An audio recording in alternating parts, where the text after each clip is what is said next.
Et donc, je vais donner la parole au docteur Servant, donc, qui est psychiatre au CHU de Lille, autour donc, de la qualité de vie et comment améliorer sa qualité de vie. Donc, je remercie vraiment docteur Servant d'accepter de participer à cet après-midi. Merci beaucoup. Merci à vous de m'avoir convié. J'espère que je vais apporter quelques petites choses qui pourront vous aider dans votre vie quotidienne. Voilà, je me suis permis, je vous laisse vous installer.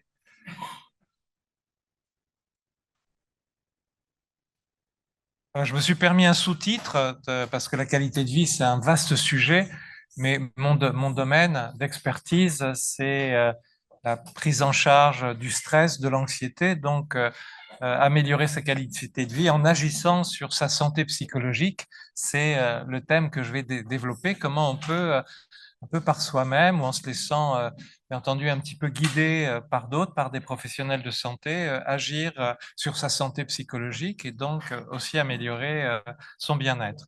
Alors, c'est vrai que la maladie, eh ben, c'est les sources, je crois que certainement, toute l'après-midi, vous avez échangé, elle est source de multiples désarrois, de difficultés psychologiques, de temps émotionnels. Hein, vous disiez, il y a des paroles, il y a des moments qui restent gravés dans notre mémoire émotionnelle et on s'en souvient.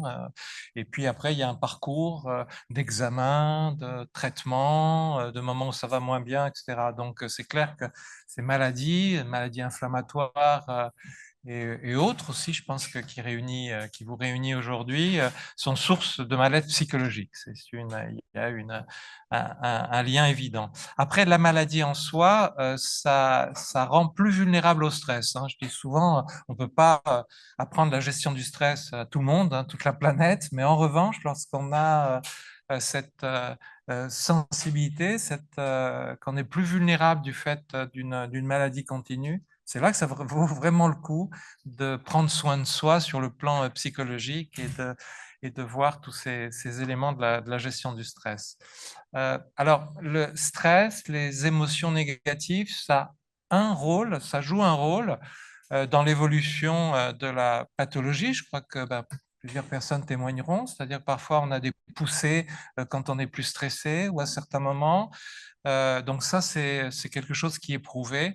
Après, sur l'origine, aujourd'hui, on est plus dans un modèle qui est multiple, hein, où il y a bien entendu des éléments qui peuvent être liés au stress, à l'environnement, mais bien entendu, la maladie est sous-tendue également par d'autres facteurs biologique, constitutionnelle. Donc, on n'a pas un modèle qui nous dit que le stress, que les facteurs psychologiques sont responsables à 100%. Ça va dépendre des pathologies. Il y a des pathologies où on est sur un rôle des facteurs psychologiques plus important, et puis d'autres où c'est bien sûr les facteurs constitutionnels biologiques. Et puis donc, je vais terminer sur quelque chose de positif dans mon introduction, c'est que agir sur ces émotions, agir sur le psychologique, c'est possible et ça améliore à la fois l'état de santé, la qualité de vie, le bien-être, mais aussi le pronostic de l'évolution de la maladie. Alors, ces facteurs de stress, alors j'ai pris l'exemple, bien sûr, des maladies inflammatoires chroniques, mais ce qu'on sait, on peut l'élargir à beaucoup de pathologies, c'est que, vous savez, entre le lien entre le corps et l'esprit, c'est un sujet philosophique depuis des millénaires, hein, entre des positions qui sont dualistes, hein, corps et esprit différents, ou au contraire, ça fait qu'un tout. Aujourd'hui, ce qu'on sait, ce que nous a apporté la science et la médecine, c'est qu'il y a des connexions en fait entre le cerveau et on va dire l'esprit, les sons, mais le cerveau et le corps. Et c'est une des connexions dites bidirectionnelles, c'est-à-dire que le cerveau envoie des messages au corps, mais le corps aussi envoie des messages au cerveau. Et là, on a des preuves un peu plus récentes, hein, de ce retour que des sensations, ben, c'est ce qui explique qu'on va se souvenir plus d'un événement à charge émotionnelle forte, par exemple. Vous êtes sur l'autoroute, et vous, voilà, vous freinez, ou vous faites de l'aquaplaning, ou il y a une moto qui déboîte, ben, vous allez vous souvenir de cet événement par sa valeur, sa valence psychologique, mais aussi par les émotions, les sensations que l'on a ressenties.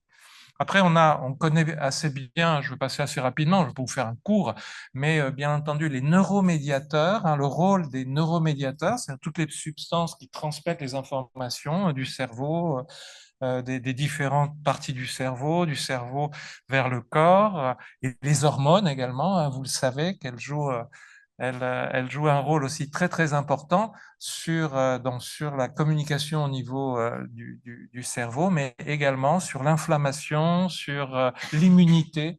Donc, on va le voir que dans la réponse au stress, on va avoir un impact sur ces grandes fonctions qui sont bien entendu impliquées dans le cadre de la maladie. Et puis, il y a même une hypothèse récente, hein, qui est que dans la dépression, là aussi, on ne connaît pas bien l'origine d'une dépression, mais on sait qu'il y a multiples facteurs, mais que les phénomènes inflammatoires jouent aussi un rôle important. Donc, ce qui montre bien ces éléments croisés entre le psychisme et la maladie ou l'état de santé. Juste, alors j'ai pris comme ça à titre d'exemple, mais les schémas sont assez simples, hein. C'est pour montrer que quand il y a, vous savez, le stress, hein, on perçoit un stress, si on entend un grand bruit, et ben notre cerveau, il traite l'information et il va envoyer des messages. Et il y a une cascade de biologique, de réactions biologiques au stress qu'on connaît de mieux en mieux et qui implique deux grands systèmes. Le système des voies hormonales, donc là, c'est ce qu'on voit. Il y a le CRH qui est un neuromédiateur qui joue un rôle déterminant, qui va stimuler les glandes, sécréter de la CTH, et puis au niveau de la glande surrénale, sécréter le cortisol, vous savez, qui joue un rôle très très important dans l'inflammation et les défenses. Donc voilà, on a une cascade hormonale de réponse au stress.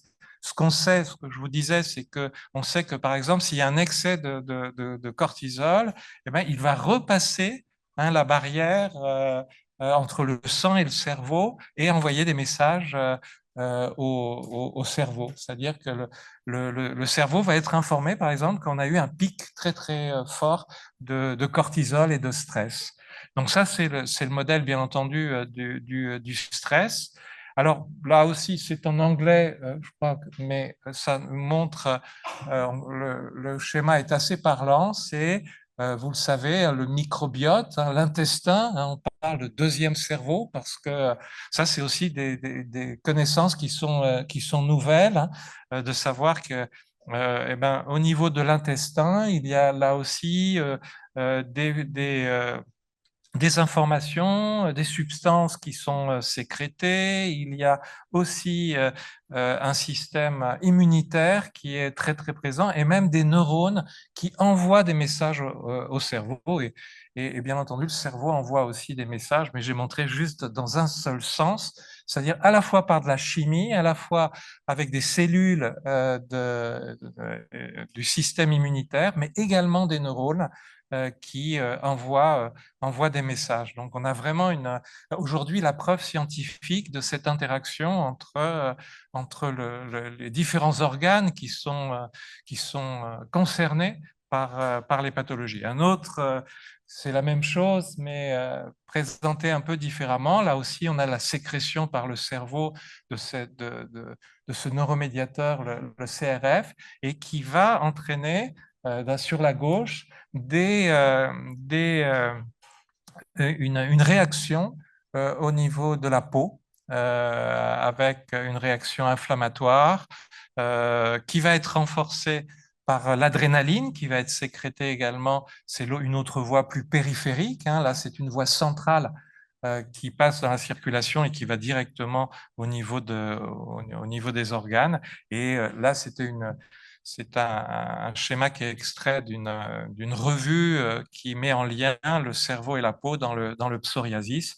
Et après la peau qui est qui subit un phénomène inflammatoire, va aussi réagir sur la dépression, entraînant les sécrétions également de cortisol en excès agissent également sur l'anxiété et la dépression. On a vraiment beaucoup de données aujourd'hui qui nous montrent qu'on a une relation donc bidirectionnelle entre le cerveau et la peau. Sur un plan plus clinique, les études cliniques montrent que la maladie, lorsqu'elle elle est durable, elle multiplie par 2 ou 3 le risque de présenter alors, des symptômes anxieux ou des symptômes dépressifs. C'est 50% de patients, si on fait une synthèse des études, j'ai mis 2 à 3, bien entendu, parce qu'il y a des chiffres qui sont différents, mais si on prend l'ensemble voilà, des personnes peut-être dans cette salle, on aura une symptomatologie anxieuse et dépressive. Alors plus élevée, parce que les symptômes anxieux et dépressifs, nous en vivons tous, j'en vis moi aussi, mais il y a une fréquence qui va être plus élevée du fait, bien entendu, de tout le parcours, la souffrance, l'incertitude qui est associée. Donc, les stress, l'anxiété et la dépression sont associés de façon très fréquente à la maladie et donc c'est un enjeu très très important pour chacun de prendre en charge cela. Donc juste, voilà, souvent on me pose toujours la même question, stress, anxiété, dépression, c'est quoi? C'est proche un petit peu. On va dire que c'est souvent associé, on parle d'anxiodépression, souvent parce que c'est pas aussi pur, on n'est pas complètement anxieux ou complètement triste, on est souvent un peu les deux, comme une sorte de mélange un peu dans la palette émotionnelle. Il y a beaucoup de symptômes qui sont communs au niveau du sommeil, de l'appétit, la fatigue par exemple, les douleurs, les tensions qui sont signes à la fois d'anxiété et de dépression, la manque d'énergie, de motivation. L'anxiété, on pourrait dire que c'est une perception forte d'une menace, d'un danger. Alors quand le danger, bien entendu, il est là, il est réel, on ne peut pas l'enlever. Il y a beaucoup d'anxiété, une anxiété qu'on va appeler réactionnelle. Et la dépression, ça va être une vision négative, un pessimisme, de sa situation actuelle, du futur et même des fois du passé. On va chercher même dans son histoire plutôt les choses tristes et les choses négatives ou les échecs que les réussites. On va cibler et c'est ça qui va faire la dépression. Alors, c'est comment prendre en charge, je n'ai pas beaucoup de temps, donc je vais avancer, comment prendre en charge ces symptômes anxieux, dépressifs, c'est un enjeu. Alors, il y a une approche alors, non médicamenteuse, on pourra évoquer, si vous le voulez, les traitements anxiolytiques et antidépresseurs, mais je me suis ciblé sur plutôt les psychothérapies qui sont le traitement de première intention. Aujourd'hui, il y a vraiment des preuves que dans l'anxiété et la dépression, alors les psychothérapies, mais pas toutes les psychothérapies, il y en a énormément, mais que les thérapies qu'on appelle comportementales et cognitives sont le traitement de première intention et qui ont une preuve d'efficacité. Alors ça réduit les symptômes et ça améliore la qualité de vie et le bien-être. Là, il y a des centaines et des centaines d'études qui montrent qu'il y a un véritable bénéfice. Alors l'autre intérêt, c'est que c'est des principes et les outils sont assez simples. Il faut bien entendu un professionnel, psychologue, psychiatre, qui va les transmettre, médecin, infirmier, qui va transmettre ces outils et ces principes. Et donc ça, c'est une bonne chose. Et après, c'est qu'on peut les pratiquer par soi-même. Il y a cette idée de se soigner, c'est de devenir vraiment acteur et de pas simplement recevoir un soin. Alors, deux petites focus sur dompter son anxiété. Alors c'est vrai que l'anxiété a une chanson, c'est pour ça que je ne sais pas si vous connaissez la chanteuse Pomme, très bonne chanteuse, qui est très Et donc, voilà, c'est l'anxiété qui monte dans ces quelques vers de la chanson que je ne vais pas vous chanter, mais je suis celle qu'on ne voit pas, je suis celle qu'on n'entend pas, je suis cachée au bord des larmes, je suis la reine des drames. C'est vraiment insidieux, hein, l'anxiété, c'est quelque chose qui nous prend parfois le matin sans vraiment comprendre, ou à certains moments, parfois, il y a des facteurs inquiétants, et puis des fois, on ne sait pas pourquoi, comment ça revient, comment c'est réactivé. Et c'est en ça que c'est une chasse un petit peu qui est complexe, hein, de dompter son anxiété. Alors, il y a, je ne sais pas si vous allez passer vos vacances dans le Périgord vert, mais en tout cas, il y a une petite commune qui s'appelle Angoisse. Donc, voilà, je me suis servi comme iconographie. Alors, anxiété, voilà, tous ces termes sont assez proches, hein, on les utilise dans le langage commun. Alors, anxiété, c'est souvent la dimension plus psychologique, subjective. L'angoisse, ça vient de angor, hein, c'est la partie physique, hein, et très aiguë. Et puis après, la panique, quelque chose qui peut survenir comme ça. On a une crise d'angoisse, hein, ça vous est arrivé pour certains, hein, tout d'un coup, d'avoir l'impression d'étouffer, l'impression qu'on va mourir, hein, c'est une crise d'angoisse qui va passer. Et puis les inquiétudes, le doute, les ruminations qui sont un élément très important du mal-être et sur lequel on... Alors, il y a voilà, ce qu'on essaye de faire dans les TCC, dans les thérapies comportementales et cognitives, c'est de lutter contre ces cercles vicieux de l'anxiété, de la dépression, de la douleur aussi, hein, de la douleur physique, c'est un petit peu la même chose. C'est-à-dire que, alors la menace, voilà, elle est parfois subjective, hein, j'ai mis en haut à gauche, il y a une menace parfois, mais qui est parfois très ténue, qui n'est pas forcément identifiable. Des fois, on doit aller chercher des examens, on est en attente d'un résultat, ou on a mal, ou il y a quelque chose qui nous inquiète. Et à partir de ça, on va avoir une émotion. Donc, une émotion, il y a toujours une sensation du corps, donc des sensations qui sont multiples, hein, mais on ressent les choses dans son corps. Et à partir de cela, on va, bien entendu, cet état de mal-être, cet état émotionnel, eh bien, il nous embarque dans des pensées négatives. Qu'est-ce que je vais faire? Pourquoi je vais y aller? À quoi ça va servir? J'ai pas de chance. Pourquoi c'est tombé sur moi? Et puis, voilà, à quoi bon, voilà, vivre, etc. On peut aller dans tous les domaines. Et à ce moment-là, ben ça, ces pensées qui sont légitimes, qui sont humaines. J'ai bien entendu des personnes qui m'expriment cela, je ne veux pas leur dire mais non ou essayer de les convaincre, c'est légitime, mais ça nous embarque dans des comportements qui sont négatifs. On va rester chez soi, on va pas sortir, on va pas partager un bon moment, etc. Et donc on va se remettre dans des émotions à nouveau négatives et c'est ça le cercle vicieux. Donc, alors là, bien entendu, c'est l'anxiété en tant qu'émotion, c'est très difficile à gommer. Et donc, ces thérapies, elles proposent sur ces différents aspects, d'apporter des outils concrets. Par exemple, de réduire les tensions du corps. Alors, c'est vrai que je refais toujours un petit peu l'article, hein, sur les techniques de relaxation, de méditation, etc., voilà, qui sont très accessibles, qui sont utiles et puis qu'on ne pratique pas forcément. Mais réduire donc et apprendre à se détendre, moins ruminer, poser, faire une sorte d'arrêt sur image pour voir en fait qu'est-ce que je suis en train de me dire.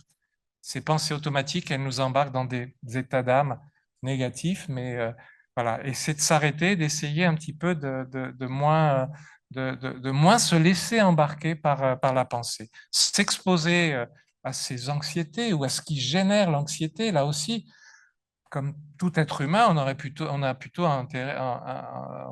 envie de s'extraire de cela, de fuir et de ne pas aller chercher. On ne va pas faire un déplacement. Par exemple, si on a très mal, on va se dire, je n'ai pas envie d'avoir mal, je reste là chez moi et tant pis, je n'ai pas envie d'y aller, etc.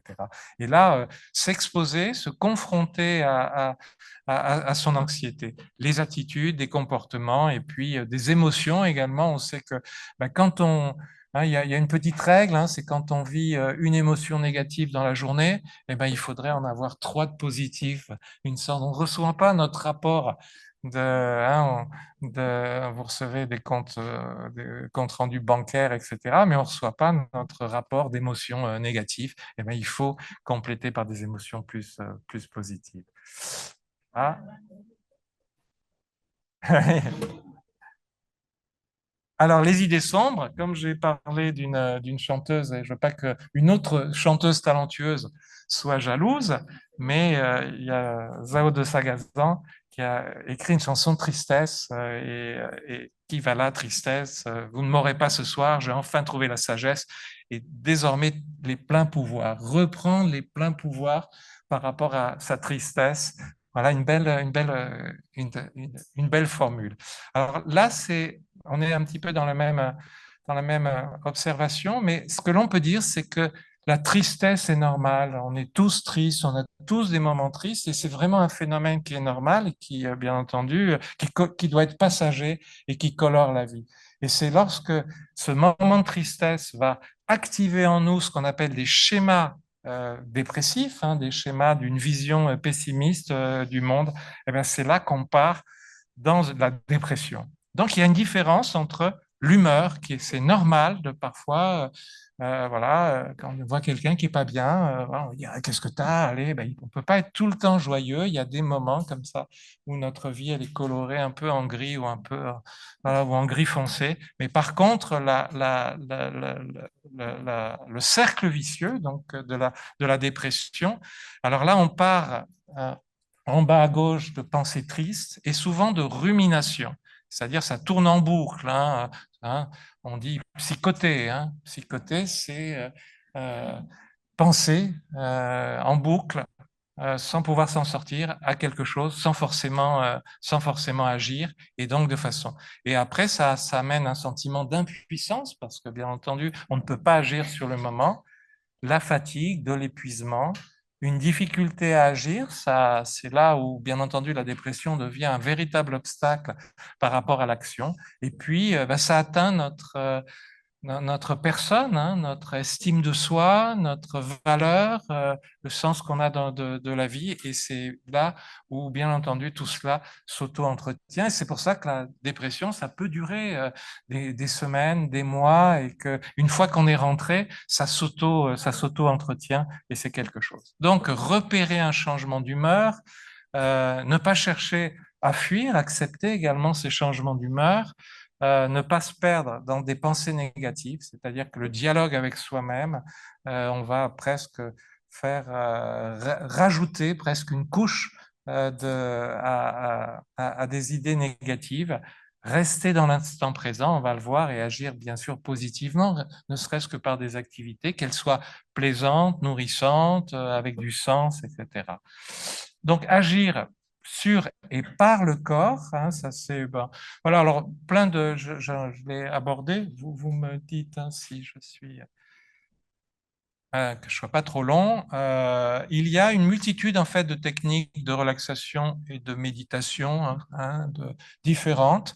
Et ben il faut trouver ce qui convient. C'est-à-dire qu'il y a beaucoup de personnes qui me disent ah servant, je peux pas m'asseoir comme ça m'énerve, etc. Et ben il faut trouver quelque chose. Je leur dis ben, marcher ou voilà aller respirer quand il fait beau ou faites des étirements ou fermez les yeux, visualisez ou profitez d'un moment d'un voyage où notre esprit vagabonde, laissez votre esprit vagabonder ou soyez attentif à ces petits moments, aux odeurs, aux sons, à tout ce que l'on ressent. Donc il y a beaucoup pour les personnes qui pensent là maintenant que c'est pas fait pour elles, ces techniques de relaxation et méditation, ben, je suis d'accord avec vous, mais il y a certainement des outils et des petites techniques qui peuvent vraiment qui peuvent servir.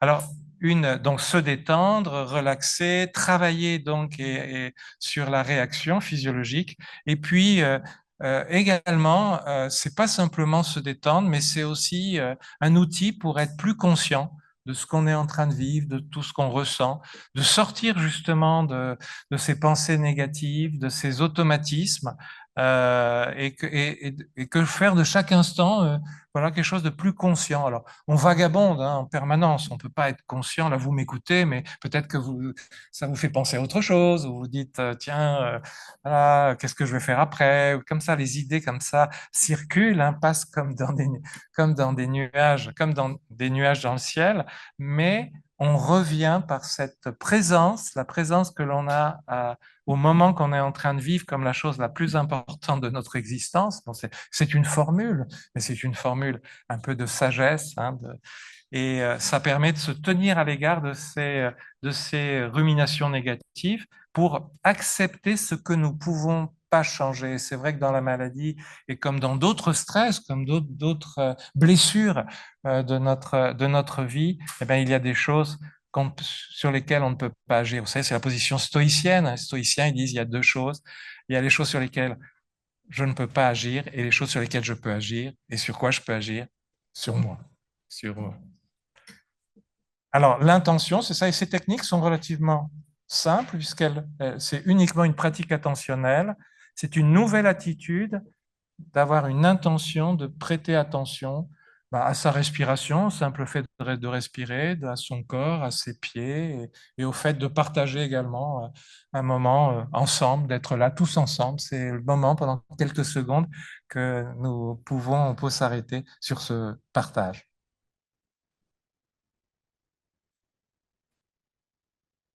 Alors là aussi, les épreuves nous imposent, hein, c'est de mettre en place des défenses, hein, des mécanismes de défense qui sont pour s'adapter. Là, j'ai pas pris, Alain n'est pas un chanteur, mais un philosophe. Voilà, j'ai pris, c'est une phrase de vivre avec soi, méditer sur soi, cela ne vaut rien. Percevoir et agir, voilà les vrais remèdes. Alors, bien sûr, en tant que psychiatre, je suis pas tout à fait d'accord. Méditer, réfléchir, l'introspection, revoir le chemin de sa vie, etc., ben, ça fait partie aussi du travail de psychothérapie. Mais parfois, il faut pas se perdre, hein, et percevoir, sentir, agir. C'est ça les vrais remèdes, probablement, face à l'adversité. Et donc, voilà un petit peu, c'est pour conclure, ces lignes, hein, que l'on pourrait, ces chemins que l'on pourrait face à cette épreuve qu'est la maladie. Donc, ressentir, souvenez-vous, les émotions positives, les plaisirs qu'on peut avoir, les petits plaisirs, on n'est pas simplement un statut, on n'est pas simplement une maladie, on est un être humain avec cet aspect de soi, et donc il y a de la place pour autre chose, et notamment pour les émotions positives. L'action très très important, et une action dans le sens aussi des valeurs, parce que ça motive et ça mobilise également. Les relations, on peut avoir tendance parfois à se replier, à moins sortir, donc garder le goût des autres, mais aussi accepter de se faire aider, parce qu'il y a beaucoup de personnes qui vont refuser aussi l'aide des autres. Être, le sens. Euh, la maladie n'a pas le pouvoir d'être notre personne, de prendre la place de tous les aspects de notre personne, et rechercher ses centres. Et puis, dans ses pensées, cette flexibilité, c'est-à-dire c'est normal, on est des roseaux pensants, c'est normal d'avoir des états d'âme, des pensées négatives, mais savoir revenir, ne pas se laisser embarquer dans dans des pensées négatives, parfois se mettre à distance et savoir que voilà, les pensées ne sont pas des actions, et que parfois, sous forme de boutade, je dis à mes patients, méfiez-vous de ce que vous êtes en train de dire, vous allez finir par le croire. Et à force de se dire, je suis nul, j'ai raté, tout machin, les autres ont de la chance, etc., eh bien, presque on s'en convainc, alors que c'est pas vrai. Et donc là, je vous connaissais certainement, je pense qu'un certain nombre d'entre vous ont été au Touquet. Alors c'est vrai que quand il fait beau, quand tout va bien, etc., c'est facile, hein, d'être heureux. Mais la joie de vivre quand il pleut, ça c'est plus difficile. Et c'est ça, c'est mon ami Laurent Maillot qui est photographe et qui m'a permis de reproduire cette photo. Et dans ces moments de turbulence, dans ces moments de pluie, etc., eh ben, vous repenserez peut-être à ce jeu c'est sur la plage du Touquet, qui est de cette joie de vivre qu'on essaye de faire rejaillir en nous. Je vous remercie de votre attention.